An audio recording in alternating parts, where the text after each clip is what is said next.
Hello viewers, welcome to your static journey. আজকে আমাদের এই নতুন ভিডিও আমি আবারও একটা নতুন টপিক নিয়ে নতুন ভিডিও নিয়ে হাজির হয়েছি। তো এই ভিডিওতে আমি আপনাদেরকে দেখাবো কিভাবে আপনারা Swami Vivekananda merit cum in scholarship V4.2 অর্থাৎ যেটা SBMCM স্কলারশিপ পশ্চিমবঙ্গের স্টুডেন্টদের জন্য। তো এই স্কলারশিপটা আপনারা রিনিউয়াল কিভাবে করবেন, অর্থাৎ আপনারা আগের বারে ফর্ম ফিল আপ করেছিলেন, রিনিউয়াল কিভাবে করবেন। তো রিনিউয়াল প্রসেস তেমন কিছু না, আপনারা পুরো ভিডিওটা দেখুন, তাহলে জাস্ট সিম্পল কিছু প্রসেস আপনারা বুঝতে পারবেন ভিডিওটা দেখলে পুরোটা। তো হয়তো অনেকেই আগের বারে অ্যাপ্লিকেশনের সময় আপনারা কোনো সাইবার ক্যাফে বা অন্যান্য জায়গা থেকে করে নিয়েছিলেন। তো আপনারা যদি ভিডিওটা দেখার পরে আপনারা নিজেরা করতে পারেন তো করুন, আর যদি আপনারা মনে হয় আপনারা করতে পারবেন না, তাহলে আপনারা আপনাদের পরিচিত কোনো সাইবার ক্যাফে বা আপনারা যেখান থেকে আপনাদের মনে হয় ওখান থেকে করে নিতে পারবেন। তো প্রসেসটা কিন্তু সেম, আপনারা নিজেরা ট্রাই করে দেখতে পারেন। তো দেখুন, প্রথমে আপনারা sbmcm.wb.gov.in যে ওয়েবসাইটটা আছে অফিসিয়াল ওয়েবসাইট, এই ওয়েবসাইটে চলে আসবেন। দেখুন ওয়েবসাইটটা আপনাদের এখানে আছে sbmcm.wb.gov.in। ওয়েবসাইটটা আমি একবার দেখুন, এখানে রিফ্রেশ করছি, এটা কোনো জাস্ট একটা আপনাদের দেখানোর জন্য। দেখুন sbmcm.wb.gov.in। তো ওয়েবসাইটে আমরা চলে আসবো, চলে আসার পর দেখুন আপনারা এখানে অ্যাপ্লিকেন্ট লগ ইনের একটা অপশন পেয়ে যাবেন।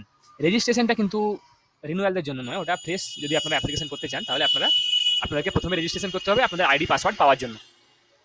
তো প্রথমে আপনারা কি করবেন, এখানে যে অ্যাপ্লিকেন্ট লগ ইন অপশন আছে, এখানে অ্যাপ্লিকেন্ট লগ ইনে ক্লিক করবেন। ক্লিক করার পর আপনাদের যে আইডি পাসওয়ার্ড যেটা আছে, যেটা আপনাদের আগের বারে রেজিস্ট্রেশনের সময় আপনাদের যে আইডি জেনারেট হয়েছিল সেই আইডিটা এবং যে পাসওয়ার্ডটা আপনারা ক্রিয়েট করেছিলেন সেই পাসওয়ার্ডটাই কিন্তু সেম থাকবে। তো আপনারা দেখুন আমাদের এখানে আইডি পাসওয়ার্ড দেওয়া আছে অলরেডি। তো আমরা এটা লগ ইন করে নেব, ক্যাপচাটা ফিল আপ করার পর লগ ইন করে নেব। এই যে log in option, log in করে নিলাম। দেখুন লগ ইন করে নেওয়ার পরে আমাদের এখানে দেখুন এর হোম পেজটা এখানে খুলে গেছে, ড্যাশবোর্ড খুলে গেছে। এটা দেখুন এখানে দেখাচ্ছে যে application form fill up pending, supporting document upload pending, application submission pending, status not applied it. দেখুন এই যে ড্যাশবোর্ড বা আপনার অ্যাপ্লিকেন্ট ডিটেলস, দেখুন এই যে রিনিউয়াল ডিটেলস, এখানে ক্লিক করবেন। এই যে এডিট রিনিউয়াল, এটা ক্লিক করবেন। ক্লিক করার পর দেখুন আপনাদের আগে যে সমস্ত ফর্মগুলো এটা যেটা ডিটেলসগুলো ফিল আপ করা ছিল সেগুলো এখানে থাকবে। আপনার বেসিক ডিটেলস, ফ্যামিলি অ্যাড্রেস, অ্যাপ্লিকেন্টের, এগুলো সব সেম থাকবে। কিছু জিনিস আপনাদেরকে এখানে এন্টার করতে হবে, ফিল করতে হবে। অর্থাৎ আপনাদের কিছু জিনিস, যেমন ধরুন আপনাদের কারেন্ট ইয়ার অফ স্টাডি, আপনারা কত পার্সেন্টেজ ছিল আপনাদের লাস্ট সেমিস্টারে বা লাস্ট ইয়ারে, সেগুলো এখানে কিছু এন্টার করতে হবে। তো সিম্পলি আমরা জিনিসটা এখানে স্ক্রল করে নেব। উনি যে আধার ডিটেলস অপশন থেকে আমাদের শুরু। প্রথমে দেখুন এখানে আছে নেম অ্যাজ পার আধার, অর্থাৎ আপনাদের আধারে যে নামটা আছে সেই নামটা এখানে আপনারা টাইপ করবেন।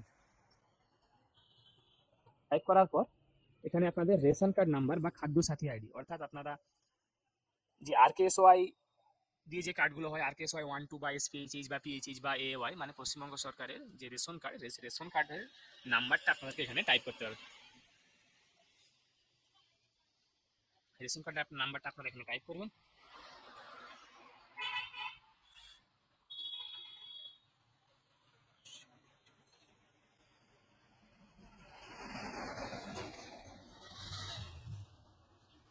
রেশন কার্ড নাম্বারটা টাইপ করার পর এখানে এই অপশনটা এখানে কোনো আপনাদেরকে এন্টার করার দরকার নেই, বাংলা শিক্ষা আইডি আপনাদের জন্য নয়।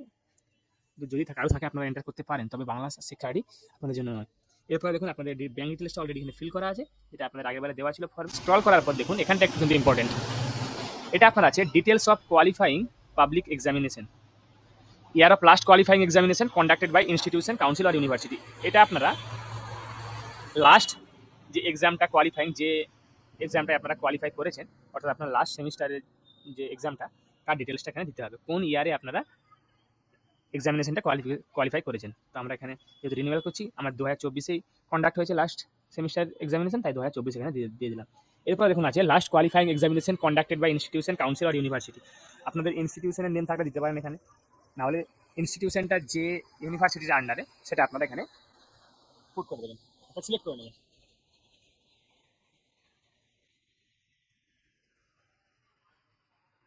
আমরা এখানে আমাদের ইউনিভার্সিটি সিলেক্ট করে নিয়েছি। সিলেক্ট করে নেওয়ার পর এখানে দেখুন আপনাদের একটা অপশন আছে total marks obtained in last qualifying examination, অর্থাৎ আপনারা আপনাদের যে এক্সামটায় লাস্ট কোয়ালিফিকেশন করেছেন, যে সেমিস্টারটা আপনারা লাস্ট পরীক্ষা দিয়েছেন বা যে ইয়ারের পরীক্ষাটা আপনারা শেষে দিয়েছেন, তাতে টোটাল মার্কস আপনি বা আপনারা কত পেয়েছেন। এখানে কিন্তু অনেকেই গুলিয়ে ফেলে, তো আপনারা দেখে নেবেন এই দুটো যে অপশন আছে আউট অফ এটা আর এটা, আপনারা যেখানে লিখেছে টোটাল মার্কস অবটেন্ড, অর্থাৎ আপনারা এই নাম্বারটা যেটা পেয়েছেন আপনাদের এক্সামে লাস্ট এক্সামে সেটা এখানে এন্টার করবেন, এবং কত টোটাল কত পরীক্ষা হয়েছিল, কত নাম্বারের পরীক্ষা হয়েছিল সেটা আপনারা এখানে এন্টার করবেন। অর্থাৎ এখানে পরীক্ষার যে ফুল মার্কস আর সেই ফুল মার্কসের মধ্যে থেকে আপনারা কত পেয়েছেন সেটা এখানে এন্টার করবেন। আশা করি আপনারা এখানটা বুঝতে পারলেন। তো দেখুন এখানে আপনাদের দেওয়ার সঙ্গে সঙ্গে এখানে দেখুন পার্সেন্টেজটা কিন্তু অটোমেটিক্যালি এখানে পার্সেন্টেজটা নিয়ে নেবে। আপনাদেরকে আর আলাদা করে পার্সেন্টেজ করার দরকার নেই। আপনারা শুধু এখানে কত পরীক্ষা কত পেয়েছেন দিয়ে দেওয়ার পর অটোমেটিক্যালি পার্সেন্টেজটা এখানে নিয়ে নিয়েছে। আর পার্সেন্টেজ তাছাড়া আপনারা পার্সেন্টেজ আপনারা মার্কশিটও পেয়ে যাবেন। তো এটা এখানে দেওয়ার পর এখানে দেখুন লাস্ট যে ডিটেলসটা আছে প্রেজেন্ট কোর্স অফ স্টাডি।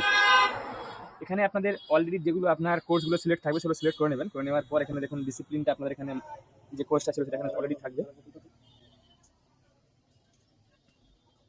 তারপর এখানে দেখুন date of admission in this course, অর্থাৎ আপনারা যে লাস্ট সেমিস্টারে যখন আপনারা কোয়ালিফাইং করার পরে আপনারা যখন নেক্সট সেমিস্টারে যে পেমেন্ট করেছিলেন যখন সেই পেমেন্টের রিসিপ্ট আপনারা ডেটটা পেয়ে যাবেন, সেই ডেটটা কিন্তু এখানে আপনারা এন্টার করে দেবেন। অর্থাৎ ধরুন আপনারা সেকেন্ড সেমিস্টার কোয়ালিফাই করেছেন, তো আপনার সেকেন্ড সেমিস্টারের পর ফর্ম ফিল আপ করছে আর থার্ড সেমিস্টারের আপনারা এখানে অ্যাডমিশনের যে রিসিপ্টটা সেই রিসিপ্টের ডেটটা এখানে দিয়ে দেবেন।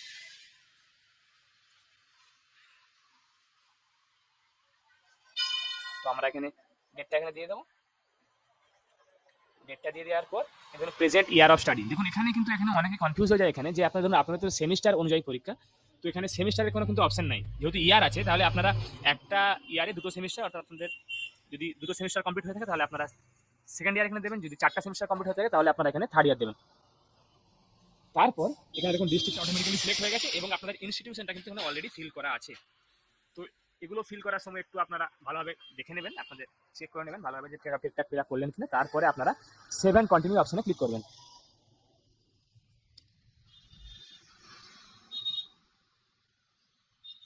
তো দেখুন সেভ অ্যান্ড কন্টিনিউ করার পরে আমাদের বেসিক ডিটেলসটা submitted successfully, basic details of renewal application has been submitted successfully, অর্থাৎ আমাদের প্রথম স্টেপটা কমপ্লিট হয়ে গেছে।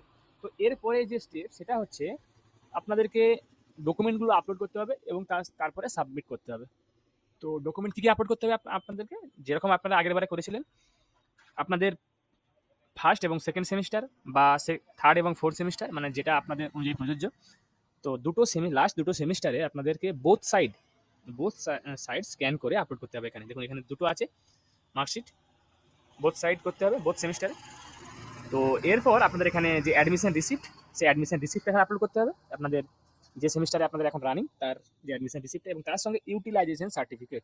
এটা আপনারা কোথা থেকে পাবেন দেখুন, আপনারা সাবমিট সেভ অ্যান্ড কন্টিনিউ করার পরে আপনারা দেখুন এখানে একটা অপশন পেয়ে যাবেন, দেখুন please click here to download the utilization certificate. তো আপনারা এখানে ক্লিক করবেন। ক্লিক করার পর দেখুন একটা ইউটিলাইজেশন সার্টিফিকেট কিন্তু ডাউনলোড হয়ে গেছে। তো এই সার্টিফিকেটটাতে আপনাদেরকে এখানে দেখুন আপনাদের ডিপার্টমেন্টের নামটা লিখে আপনার মানে স্টুডেন্ট অর্থাৎ যে অ্যাপ্লিকেন্ট তার একটা সাইন করে, আপনাদের যে HOI আছে অর্থাৎ হেড অফ দ্য ইনস্টিটিউশন তার sign with seal and date, মানে আপনার এটা সাইন করানোর পর সেটাকে স্ক্যান করে এখানে আপলোড করতে হবে। তারপর এখানে ক্লিক করে save and continue and submit, ব্যাস আপনাদের রিনিউয়াল কমপ্লিট হয়ে গেল। তো আশা করি আপনারা ব্যাপারটা ভিডিওটা দেখেছেন এবং ভালোভাবে বুঝতে পারলেন ব্যাপারটা, আপনাদেরকে হয়তো বোঝাতে পেরেছি আপনারা কীভাবে সাবমিট করবেন অ্যাপ্লিকেশন। এবং যেহেতু আমাদের কাছে এখন ইউটিলাইজেশন সার্টিফিকেট নেই বা আসেনি সাইন হয়ে, তাই আমরা আরও একটা ভিডিও বানাবো আপনাদেরকে ডকুমেন্ট আপলোড সহ এবং ফাইনাল সাবমিট সহ। আজকের ভিডিও এতটা অবধি, আশা করি আপনাদেরকে পুরো ভিডিওটা নিশ্চয়ই ভালো লেগেছে। আপনারা যারা চ্যানেলে এখনও নতুন তারা চ্যানেলটা সাবস্ক্রাইব করে বেল বাটনটা প্রেস করুন এবং তার সঙ্গে সঙ্গে সবাই ভিডিওটা লাইক করুন, কমেন্ট করুন, ভিডিওটাকে শেয়ার করুন। আমি আপনাদের কাছে আবারও কোনো নতুন টপিক নতুন কন্টেন্ট নিয়ে হাজির হব। ধন্যবাদ।